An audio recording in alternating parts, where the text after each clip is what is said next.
अगले कुछ मिनट हम इस पर चर्चा करेंगे और ये चेतावनियां कितनी खतरनाक साबित हो सकती हैं। हमारे साथ कुछ खास मेहमान एक्सपर्ट्स जुड़ेंगे, वो बताएंगे कि आखिरकार धरती का डोलना क्या कुछ संकेत दे रहा है। लेकिन पहले रिपोर्ट आप देखिए।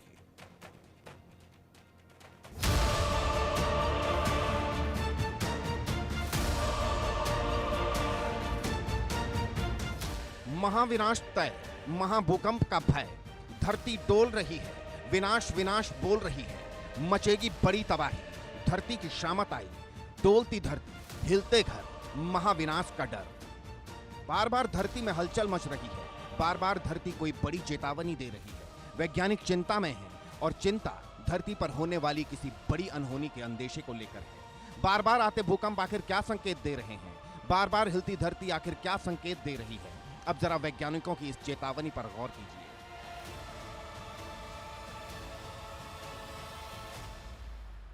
वाडिया हिमालय भूविज्ञान संस्थान के वैज्ञानिकों ने एक बड़ी चेतावनी दी है। उन्होंने कहा कि उत्तराखंड में कभी भी 7 से अधिक तीव्रता का भूकंप आ सकता है। उत्तराखंड के 4 जिले बेहद संवेदनशील जोन 4 और 5 में हैं। लगातार आ रहे छोटे भूकंप इस बात का संकेत दे रहे हैं। छोटे भूकंपों से भूकंपीय क्षेत्र के सक्रिय होने का संकेत मिल रहा है। वैज्ञानिकों की चिंता आखिर क्यों बढ़ी है? आखिर बार बार आ रहे भूकंप की वजह क्या है? वैज्ञानिक क्या कह रहे हैं, जरा सुनिए।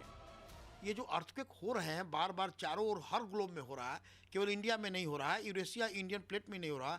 तो ये अर्थक्वेक होने की प्रक्रिया है कि वहाँ के रॉक कितना जो है तनाव को बर्दाश्त कर सकता है। तो ये बार बार तनाव पैदा होना और फिर उस तनाव को रिलीज कर देना, माने रॉक को तोड़ देना, ये प्रोसेस में अर्थक्वेक हो रहा है। और जब अर्थक्वेक जब तनाव होता है, अर्थक्वेक जब रिलीज करता है एनर्जी, तो इसका मतलब है कि वो जगह रिलैक्स हो जाता है, स्ट्रेस से रिलैक्स हो जाता है। तो इसीलिए ये प्रोसेस है। और जहाँ जहाँ रॉक की सहन शक्ति उसके तनाव को की शक्ति से कम हो जाती है तो टूट जाता है। अब जरा आपको हाल की घटनाओं के बारे में बताते हैं। ये घटनाएं साबित कर रही हैं कि धरती में हलचल अब लगातार बढ़ती ही जा रही है। 24 फरवरी 2025 दिल्ली में 2.2 तीव्रता का भूकंप। 18 से 24 फरवरी के बीच दिल्ली में 3 बार भूकंप। 19 फरवरी से 28 फरवरी के बीच उत्तराखंड में धरती डोली। उत्तरकाशी में 10 दिनों के भीतर भूकंप के 7 झटके। 8 मार्च 2025 सिक्किम में 5.2 तीव्रता का भूकंप। 8 मार्च 2025 पाकिस्तान में 5.2 तीव्रता का भूकंप। पाकिस्तान में 28 फरवरी को भी 4.5 तीव्रता का भूकंप आया था। 9 मार्च 2025 जापान में 5 से अधिक तीव्रता के 2 भूकंप। 9 मार्च 2025 तिब्बत में 4.0 तीव्रता का भूकंप। वैज्ञानिक कहते हैं कि धरती पर भूकंप तो आ रहे हैं, लेकिन अब समुद्र की अथाह गहराइयों में भी हलचल बढ़ रही है। समंदर की गहराइयों में आने वाले भूकंप कभी भी बड़ी सुनामी और तबाही की वजह बन सकते हैं। वही अर्थक्वेक सुनामी पैदा करता है, जबकि रॉक काफी कॉम्पैक्ट हो, काफ़ी हार्डर हो और काफ़ी वो जो टूटने में उसका एनर्जी ज़्यादा लगे। तब जब टूटता है तो वो जो है फॉल्ट जो है उसका रिवर्स फॉल्ट या उसका पूरी जो है थ्रस्ट फॉल्टिंग से टूटता है, काफ़ी एनर्जी जनरेट होता है। जितना रॉक टूटता है उतना नीचे जाता है, उस पोर्शन में जो है पानी भरने लगता है और वाटर का डिस्प्लेसमेंट जब होता है तो वही सुनामी का रूप लेता है। तो ये तभी होगा जब काफ़ी बड़ा अर्थक्वेक हो, सैलो अर्थक्वेक हो, तब वहाँ पर सुनामी जनी के हो। वैज्ञानिकों के अनुसार पृथ्वी टेक्टोनिक प्लेटों पर स्थित है जो तरल लावा पर तैरती है। जब ये प्लेटें आपस में टकराती हैं या खिसकती हैं तो ऊर्जा बाहर निकलती है, जिससे भूकंप उत्पन्न होता है। धरती में लगातार आ रहे भूकंप से हलचल पैदा हो रही है। किसी बड़े भूकंप का खतरा सिर पर मंडरा रहा है। पृथ्वी को बचाने की जद्दोजहद में सभी वैज्ञानिक लगे हैं और बार बार संकेत दे रहे हैं कि महाभूकंप का भय सता रहा है। Bureau report, India news.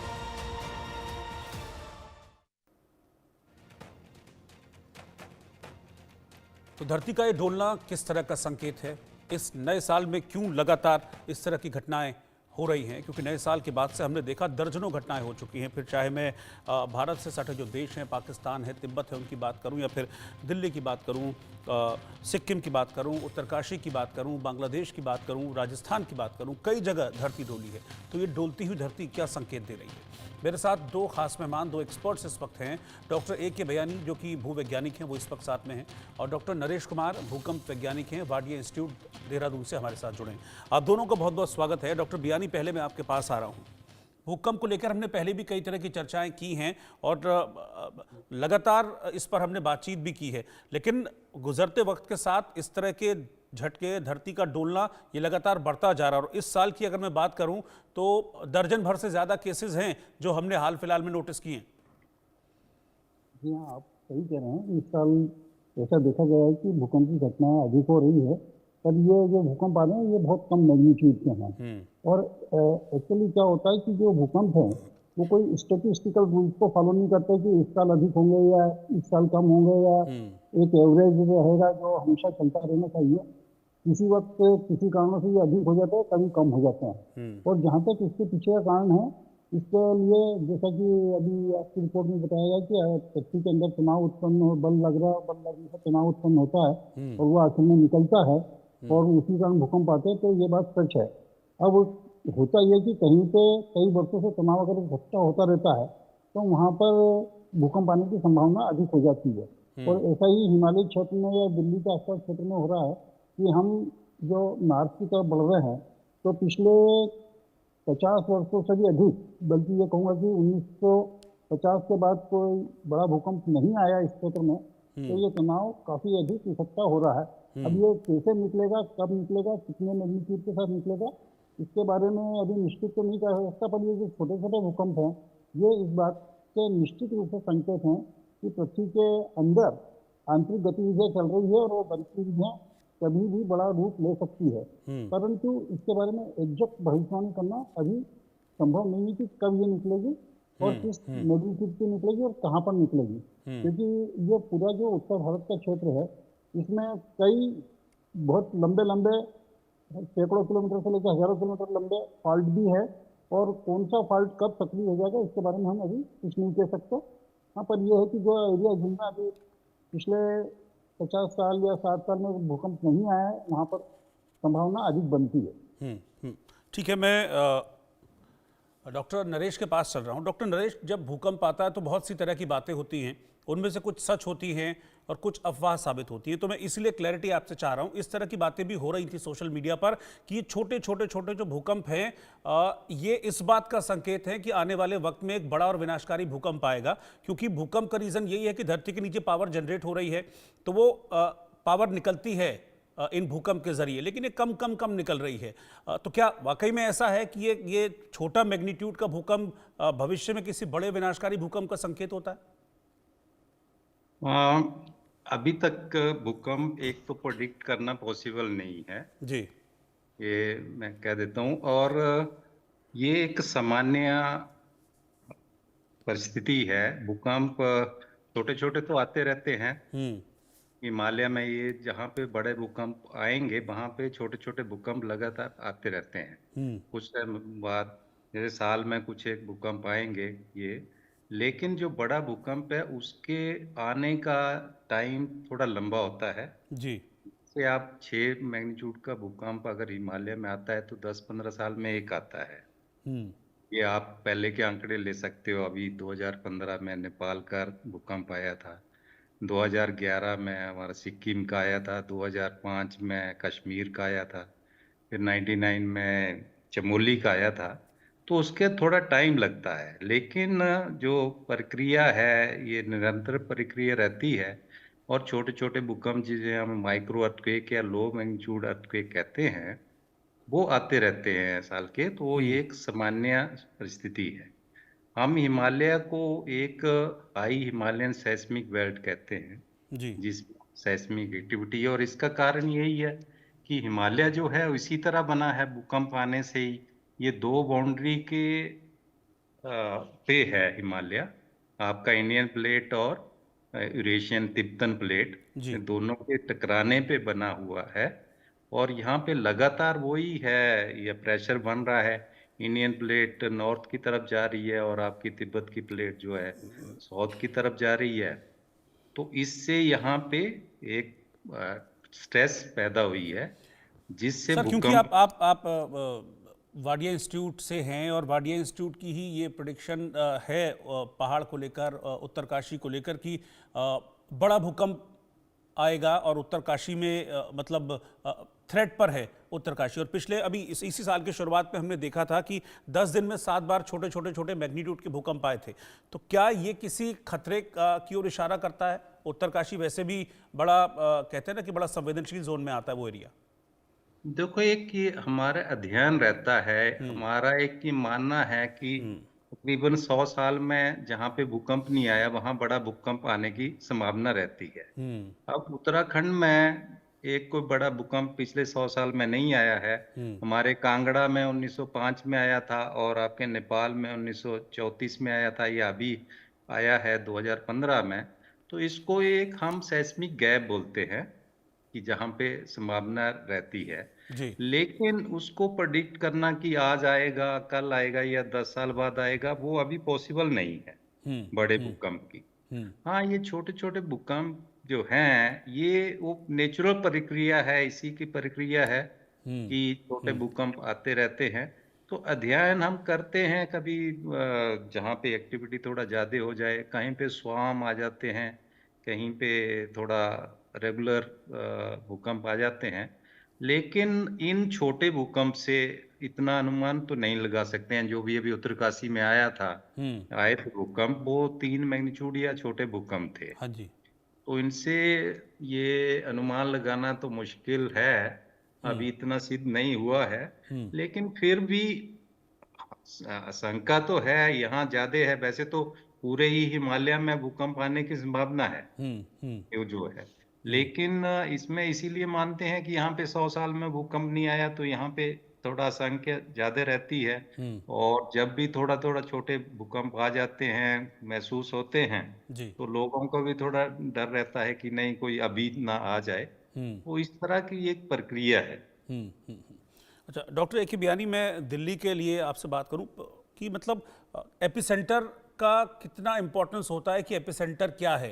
ये मैं इसलिए पूछ रहा हूँ क्योंकि दिल्ली में जो अभी भूकंप आया था कुछ वक्त पहले, उसमें दिल्ली ही एपिसेंटर था, धौला कुआं के आसपास का ही इसका जो एपिसेंटर था, जो केंद्र कहते हैं इसको। तो ये एपिसेंटर क्या होता है, या एपिसेंटर पास है या दूर है, इससे भी फर्क पड़ता है कुछ? हाँ, निश्चित रूप से फर्क पड़ता है। अब एपिसेंटर की गहराई जो है, भूकंप की गहराई है, वो सबसे ज्यादा प्रभावित करती है कि भूकंप का प्रभाव क्या होगा। अगर गहराई काफी अधिक है, कई 100-200 किलोमीटर गहराई है, तो फिर उसका ज्यादा प्रभाव नहीं होता। पर अगर वही गहराई 3-4-5 किलोमीटर है, तो उसका बहुत अधिक प्रभाव पड़ता है।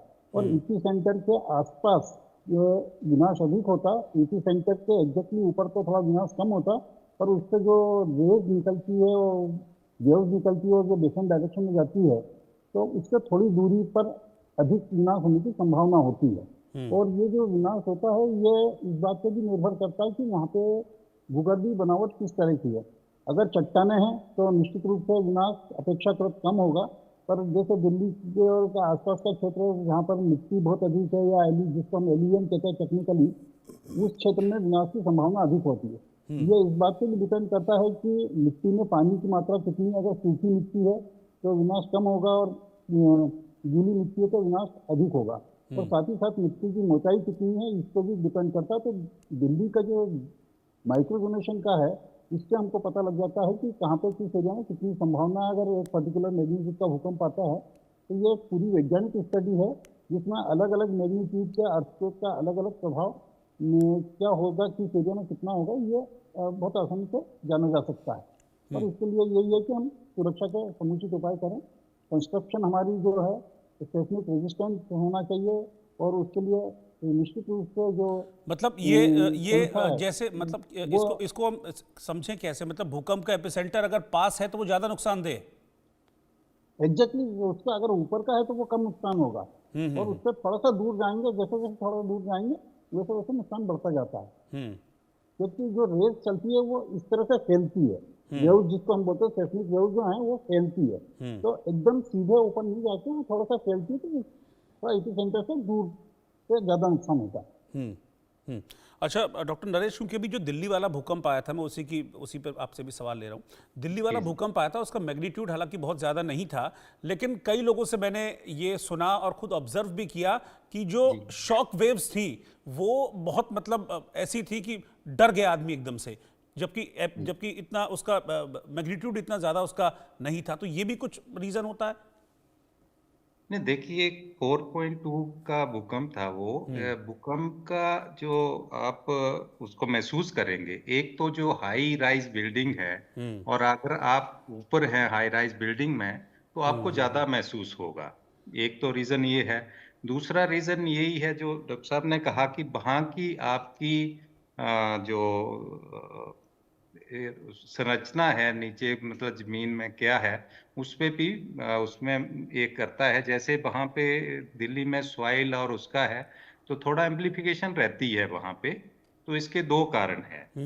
और जो आप एपिसेंटर कह रहे हैं, मतलब एपिसेंटर क्या होता है कि भूकंप आपके नीचे आता है जमीन में, 10-15 या 5 किलोमीटर नीचे होता है।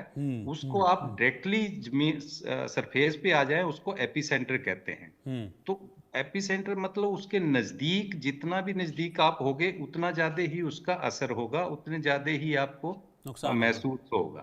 तो इसी तरह से दिल्ली में देखा गया है, अभी अभी आया या कभी हिंदू कुश में भूकंप आ जाता है तो हाई राइज बिल्डिंग में हमें महसूस होता है, और दूसरी जगह इतनी हाई राइज बिल्डिंग नहीं है तो इसलिए महसूस नहीं होता है।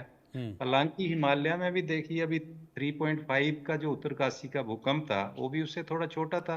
जी। उत्तरकाशी में महसूस हुआ था, लेकिन उत्तरकाशी में एक तो पॉपुलेशन कम है, आपके दिल्ली में पॉपुलेशन बहुत ज्यादा है, और फिर हाई राइज बिल्डिंग्स है, तो वहां पे फिर आपको ज्यादा लगता है। तो इसका ये कारण। ठीक है सर, आप दोनों का बहुत बहुत शुक्रिया, ए के बियानी साहब और डॉक्टर नरेश कुमार साथ में जुड़ने के लिए और सारी चीज़ों को